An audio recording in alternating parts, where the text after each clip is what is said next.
A quiet house in Johannesburg, the sound of running bath water, a 4-year-old little girl who believed she was safe. Nada Jane was only 4 years old. She loved like children love, fully, freely, without fear. She trusted the adults around her. She trusted the home she was in. But sometimes danger doesn't come from strangers. Sometimes it's already inside the house. Behind closed doors, tension had been building. Jealousy, arguments, accusations, emotions that should have stayed between adults, emotions that had nothing to do with a child. And yet, by the end of that day in January 2023, emergency services would be called to a home in Glen Vista. A father would face every parent's worst nightmare, and a woman named Emily Hughes would become the center of one of South Africa's most disturbing child murder cases. How does someone entrusted with caring for children cross a line so final, so irreversible? Was it rage, revenge, a moment of uncontrolled anger, or it was something far more deliberate?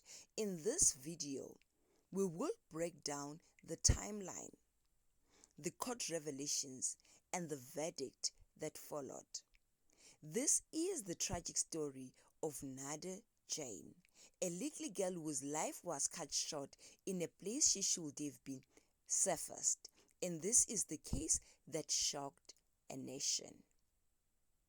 Stay with me because the court revelations shocked even the judge. So please don't go away. After the sirens faded and the flashing lights reflected against the walls of the Glen Vista home, one question echoed louder than anything else. What happened in that bathroom? On the afternoon of January 2023, 4-year-old Nada Jane was found unresponsive in a bathtub. Emergency responders attempted to save her, but it was too late. At first glance, it could have been called a tragic accident, but investigators quickly began to notice inconsistencies. The woman who had been home with her that day, Emily Hughes, was not just a stranger. She was her father's girlfriend, a preschool teacher, someone who worked with children. And that detail made the case even more disturbing. According to court proceedings, tension had been building in the relationship between Hughes and Nada Jane's father. Allegations of infidelity, heated arguments, emotional confrontations. But instead of those emotions stayed between adults, they spilled over. Prosecutors would later argue that this was not a moment of panic, not an accident, not a split-second mistake. They described it as an intentional. During the trial, chilling details emerged. The court heard how the bath had been prepared, how the child had been placed inside, and how Hughes later admitted to drowning her, though she initially denied the additional charges brought against her. The court grew heavy as medical evidence was presented.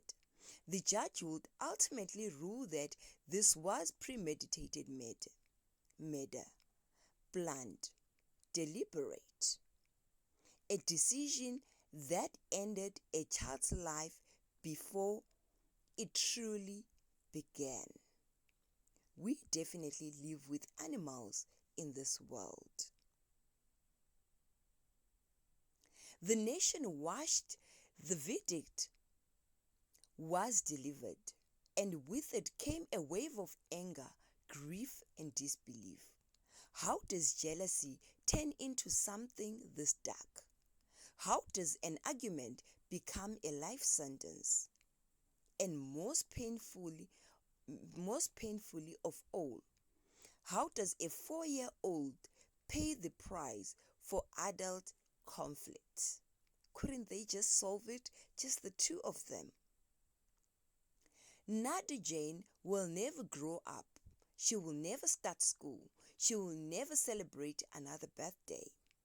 But her story matters because cases like this force us to confront uncomfortable truth about anger, control, and the devastating consequences of unchecked emotion.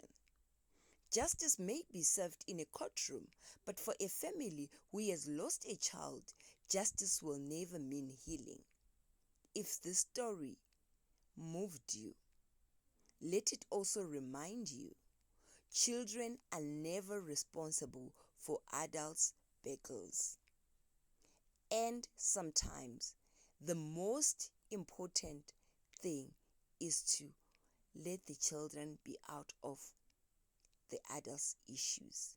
If this story moved you, let it also remind you, children are never responsible for adult battles. And sometimes the most important conversations are the ones we have before tragedy strikes. And trust me, nothing ever prepared that family for what happened to their child. What do you think was the turning point in this case? Was it jealousy? Was it anger? Or was it something deeper than we think? Please, let's talk respectfully in the comment section. Please share your thoughts and tell me what you think. Was it really jealousy? Was it anger? Or something else? Thank you so much for watching.